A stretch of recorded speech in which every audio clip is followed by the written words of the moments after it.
Wow. Wow. Ainsley Harriott once said something, didn't he? Mm-hmm. He said, "Ready your mental shield," I think you're confusing that with ready, steady, cook. which is what you are.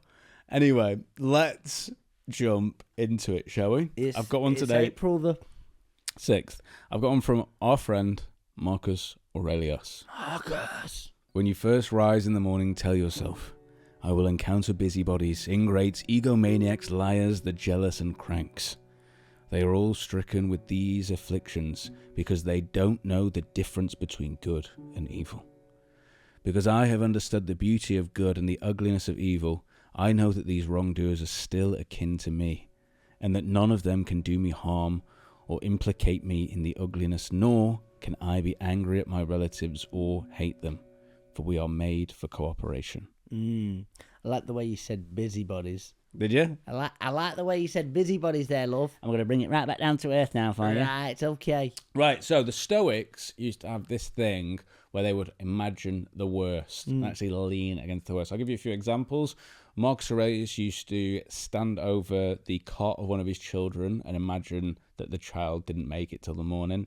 Sounds very morbid. Marcus Aurelius famously lost half of the children that he was father to during his life. So he's buried, I think, 6 children in his life. Seneca, when he went to bed at night, the last thought he used to have in his mind was that he wouldn't be awake in the morning. And the Stoics used to always imagine the worst. And in Letters from a Stoic, Seneca says that one of his friends is struggling because his town burned down. He's really struggling with it. He's really stricken with grief about his town burning down. He's got no home anymore. He said the problem is not that the town burnt down. The problem is that he wasn't prepared for the worst. He'd never imagined himself there. So there was no mental fortitude in that area. Now, modern day, hopefully we're not out there having to worry about things like that anymore. But when we go into our sales roles, we can often be faced with, there's potentially going to be worst case scenario here. There's potentially going to be no meetings on the board. That client's going to say they don't want to renew with us. That prospect's going to say they don't want to sign with us.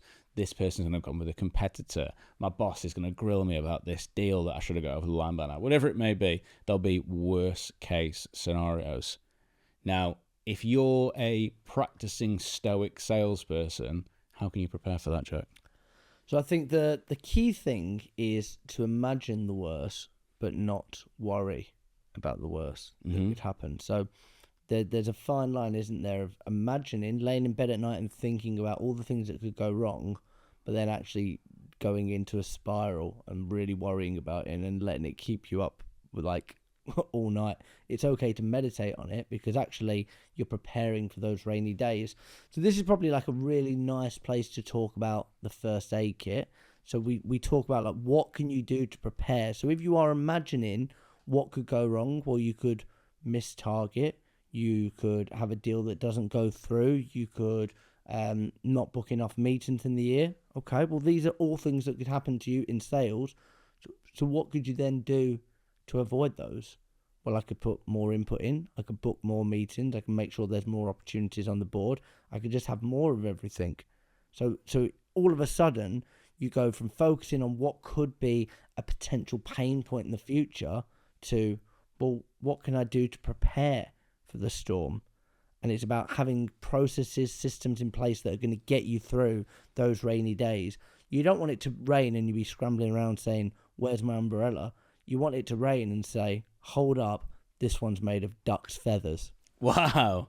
Because? Water off a duck's back. Nice. I like what you did there. We had the author of Beyond Stoicism on the We Have a Meeting podcast recently, Massimo Pigluccio? Oh, very good. I actually didn't want to butcher that. For a bloke that can't say Aurelius, he did all right. You did all right then, yeah. So he was talking about this idea of like meditating on the worst. And the challenge I had is we're always told to have this positive mindset. And then almost meditating on the worst feels like a negative mindset. And he was like, no, that's where a lot of people get it wrong. If you were to actually practice this in the way the Stoics did, you would either talk to yourself or write a letter to yourself like you were your own friend, talking about the events that have happened. So in the case of the salesperson, it might be you've got to the end of the day, and unfortunately, despite your best efforts, you haven't booked the meeting that you thought you were going to meet, or you didn't close the deal that you thought you were going to close. and then talk about the next steps after that. And when you get onto the next steps, this idea of cognitive distancing comes back in. So in talking to yourself, you're going, maybe it's not that bad. Then you start to move yourself away into like, what would be next? What would you do differently? All those types of things.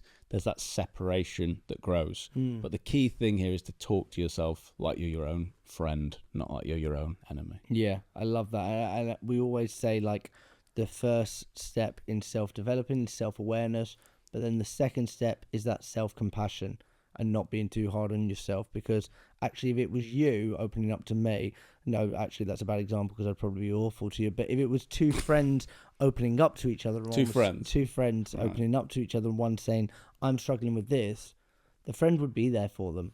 What's something you could struggle with that I wouldn't want to help you with? My shoelaces earlier. Yeah, that's true. Yeah. Dogs. How would I struggle with a dog? Because you don't like them. It's not that I don't like them. I've been Jack Frempston. I've been Zach Thompson. Remember, you will die. Never trust the man that doesn't like dogs. Remember, your dog